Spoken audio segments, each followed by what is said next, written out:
80% ya wanaume wa hapa kwetu ni ngumu sana kuishi na mwanamke ambaye anapiga picha za utupu alafu tena anaziposti mtandaoni. Kwani amenipendea kuposti picha? Ile ni maamuzi yangu mimi.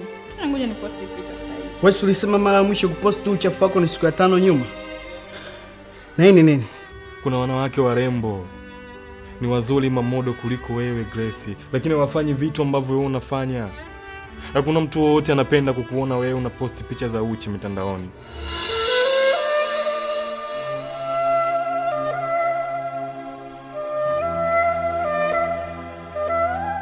Hemu achana basi na yule binti.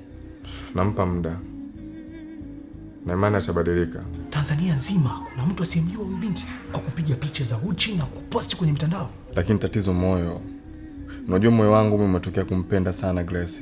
Natamani sana kumbadilisha na ndio maana na imani ipo siku moja atabadilika. Na kama asipobadilika je? Lakini mimi ndo mtu mwenye maamuzi ya kuchagua yupi niwe naye na yupi nisiwe naye. Katika mambo mawili chagua moja. Uendelee kuishi naye au mimi niondoke.